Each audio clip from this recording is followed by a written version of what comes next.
Hi Taurus, and welcome to your reading for June 2019. My name is Melanie. Apologies for the lateness of this reading. It's the 8th of June, so maybe just take that into consideration for this reading.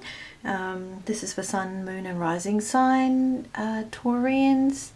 It's a general reading, so of course it may not resonate with everyone. That's fine. Take what you like and leave the rest. Let's just jump right into it. So there's 5 cards that I use for a 5-card spread. And the cards that came out for you are, in the first position there, representing the past and past energy that may be relevant for this month. You guys have the 9 of Cups. The second card there represents the current month, current issues, situation. What came out is the Ace of Swords card for you guys. The third card being about possible obstacles that may show up this month. You have the Knave of Swords, otherwise known as the Page of Swords. The fourth card being possible helpful tools this month. You have the Empress, and the outcome card for the month is the 7 of Cups.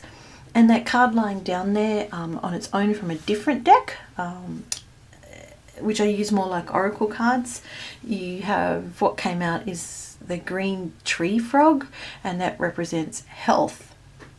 So we'll see if that ties in at all with the reading. I'll be reading from a little booklet about that card later on. So starting with the past, and the 9 of Cups card, which is a beautiful card of wishes, of wish fulfillment, of something that you hope for came to fruition.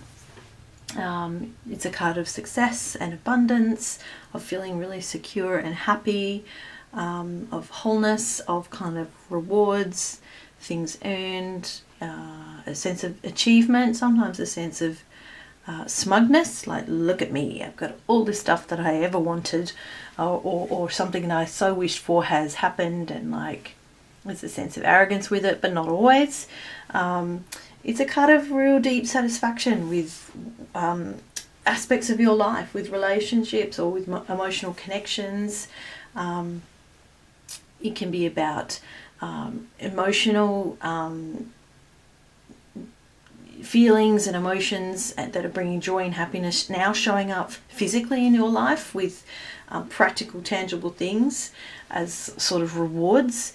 It's a card of kind of wholeness. It's a card about being careful what you wish for. So maybe something came true that you were like, ooh, I really should have thought that through a bit more.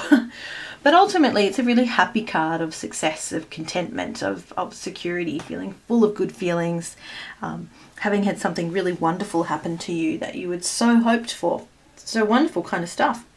And then moving into the card that comes up for the main issues showing themselves this month, you guys have the Ace of Swords card.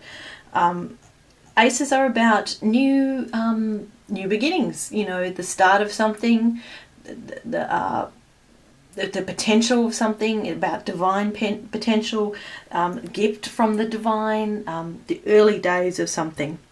Swords are about our thoughts, our matters of the mind, our thinking, our beliefs, our words, ideas, communication.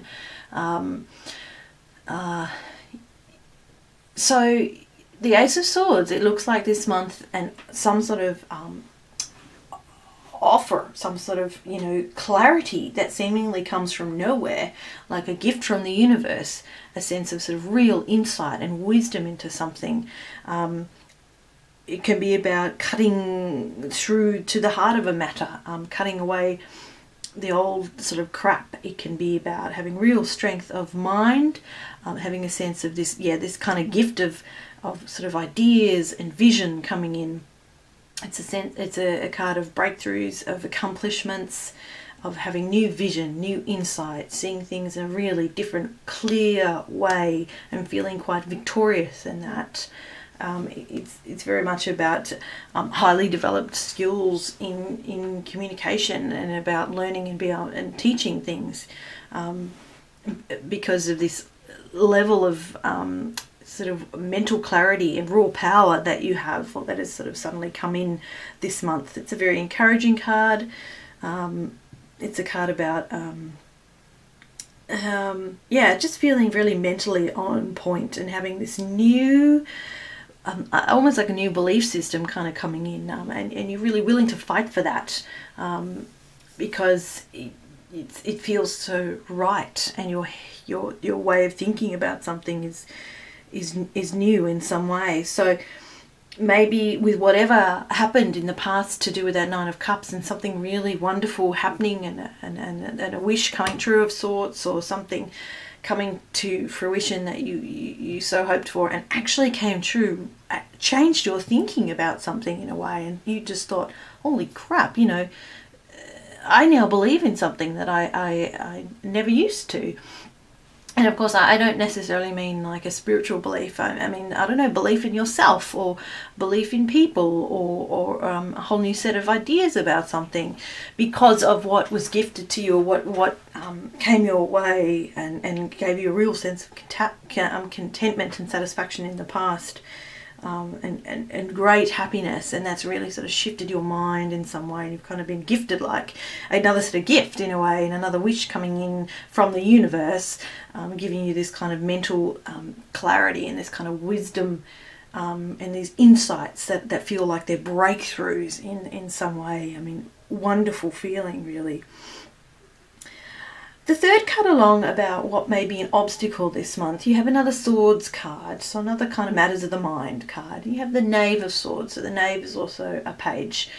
And pages are court cards, so this could actually be a person, or it could be you and the way you're thinking about something. And we are on the notion of thinking and thought with that, certainly with that Ace of Swords card.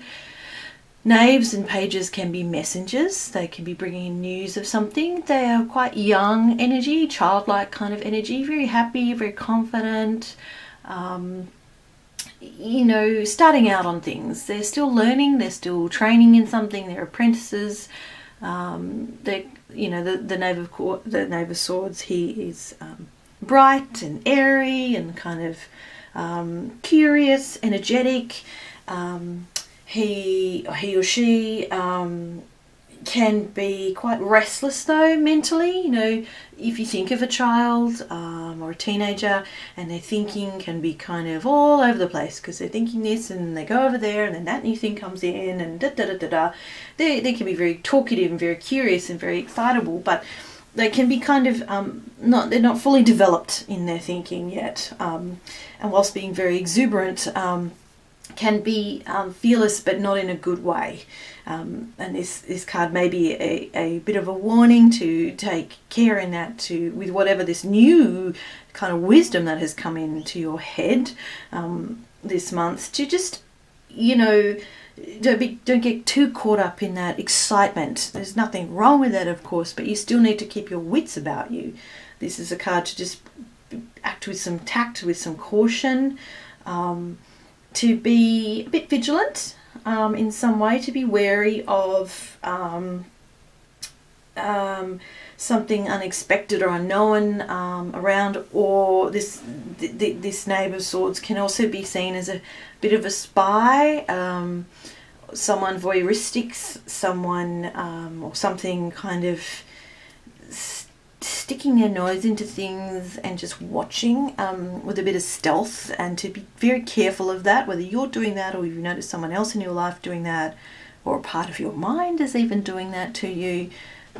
We can see in that card there of that young man holding that sword, and he's kind of looking off into the direction, and he looks a bit like, I don't know, a little wild, or a little kind of, what is happening over there? I'm just going to quietly go and eavesdrop kind of thing. Not really thinking clearly about what he's doing. So I think this is just a card to just caution you against it's kind of getting carried away with some sort of new thoughts that you're having, and new ideas about things, and just being a little bit more grounded in where you're taking these thoughts and ideas, and not get too carried away with flights of fancy, because you're just like, woohoo, I just want to go off there and see these new ideas and new concepts grow and come to fruition. That's exciting, and there's nothing wrong with that, of course, but just make sure you do that in a quite balanced balanced and skillful kind of way, because you are holding a sword. There are two swords there, so you've got to be careful what you do with those swords, really, don't you? And you need to find a sense of balance about that.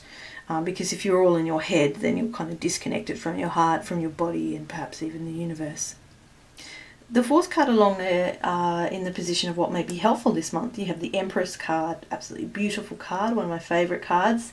The Empress is all about fertility, about sensuality, about abundance, about beauty, luxury, success and satisfaction, really kind of fertile, pleasurable energy. Sometimes she is, as I said, associated with fertility and pregnancy, birthing something new. This can sometimes, whoops, the candle went out there, be associated with an older woman, a matriarch of sorts, someone, or feminine, really positive feminine energy, female strength.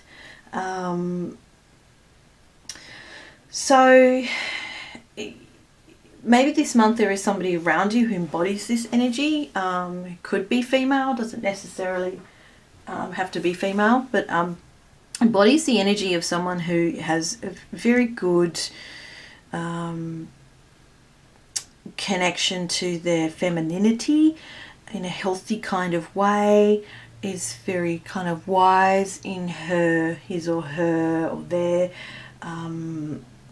power, their feminine kind of power, is experienced, is kind of like a matriarch, and she creates change and movement and growth and evolution. Of course, if she's fertile and has birthed, then she's evolving the human kind of species.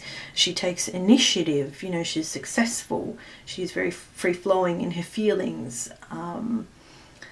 So it's kind of a real sense of abundance with this card. So it's kind of settling into a different energy there than the energy of the Swords cards and the thinking, which to me is kind of a masculine kind of energy. Nothing wrong with that, of course, but maybe it's like, don't forget to connect to the feminine side of you, whether you identify as male or female. It's about sort of trying to balance those energies within you, and staying with the heart as well as the mind, like I said previously, or finding someone in your life who is like this, who is wise, who's a bit of a matriarch, who is kind of luscious in some way, and abundant, and that gives you a real sense of potential and support and nurturing in some way. Maybe this is a reminder to nurture yourself throughout this month as well. What else with her? Yeah, I'll leave her for now. We might come back to that. But the outcome card for the month is the Seven of Cups card. So this is a card associated with options and some choices being presented and offered to you. Some of these choices and options may seem too good to be true. With this card, sometimes there's a sense of being a little bit too caught up in fantasies of being swept away with sort of shiny new objects being presented to you and not kind of quite knowing what's real and what's not. It's associated with wishful thinking. And interestingly, we started this reading with the Nine of Swords of wish fulfillment and wishes coming true. And we kind of bookend it with another Cups card here of kind of wishful thinking and being a bit of a dreamer. And whilst you have some choices and options, being mindful of what's real and what's not, what's an illusion. Are there pipe dreams that you're having? Are you daydreaming a lot? Are some things on offer worth pursuing or not? Are your some dreams worth pursuing and some dreams are obviously worth not pursuing, and you need to make some choice about that. And maybe there is a sense of being a little bit too emotional with one's choices. And I don't know, hence why maybe going to seek some support or some advice or some input from someone who's like the Empress in your life, who is going to be able to just be able to guide you through that in some way. Because sometimes with the Seven of Cups card, we still need to have clear thinking, We need to get clear thinking, I'm going to say again, which you have there with that Ace of Swords card, but then there's a risk here for being a bit frivolous with one's thinking, with that Knave of Swords, you know, and maybe that childlike kind of energy of that Knave of Swords, of being very curious and mentally kind of alert, but also being a little bit all over the place with it. And maybe that is clouding some choices or goals or offers in this month as well, with the Seven of Swords. And just because something looks shiny and awesome doesn't necessarily mean that it's the best choice for you. But like a child, they're like, I just want the prettiest thing, or I just want the biggest thing. And you actually need to still keep your head on, kind of thing. And if that's a struggle, maybe go and find some support out there to help you make a good come up to a good choice about something. Sometimes this card is about having a few choices and none of them seem that great, but you're going to have to make a choice or come to a decision, and it may be a bit difficult. So you need to just stay a bit grounded in reality, and not too swept up in daydreams and fantasies and illusions, and be mindful of that. So moving on now to that final card lying down there, Green Tree Frog, relating to health. I read from this book that came along with the cards, the Dreamtime Reading Cards. The Dreamtime is the Aboriginal Australian spiritual belief system, and I love these cards. I love the images, the traditional dot paintings, Aboriginal dot paintings. I love the words and the meanings behind these cards as well. So now I'm just going to read about Green Tree Frog and health. The green tree frog can only survive where the air and environment are healthy. Its presence is a good sign that the area you're living in is fresh and clear of environmental toxins and pollution. Oh, I hope so. The green tree frog represents your own health and that of your immediate environment. It is a gentle reminder to be conscious of your own waste and how you are caring for yourself and the environment around you. Like the tree frog, you cannot survive where there are toxins and pollutants. Maybe you've had some health issues and are now trying to find your way back to previous energy levels and motivation, or you may need to detox or cleanse yourself and your environment. Sometimes the toxins and pollutions are in the form of toxic relationships or thought patterns. Things you can do when the tree frog visits are clear your home and environment of negativity, drink lots of fresh water, eat whole foods, laugh out loud, and make sure you take the time to walk in the rain or go for a refreshing swim. If you take the time to care for yourself and cleanse your environment regularly, then you can be assured you are living a healthy and connected, conscious life. Okay, maybe then with that Nine of Cups card and wish fulfillment and a wish coming true, maybe that was to do with your health or your body in some way. And you healed from something, you recovered from something. Maybe that was even emotionally, but mental health or physical health. And that was so good and so remarkable that it completely changed your thinking or your outlook or perspective on things. And then you have the Seven of Cups card here with, where do I go now? What do I do with that? I want to do this, this and this, or some things are coming in that you think, wow, this seems too good to be true. That looks amazing, but are they pipe dreams? How much of it is real and how much of it isn't? And to really get clear on that. Anyway, that's one interpretation. Okay, I'm going to leave it there. Thank you, Taurus, for watching and listening to this reading. I'm really grateful. I hope to get the July readings out before July. So take care for the rest of June and hopefully I'll see you then.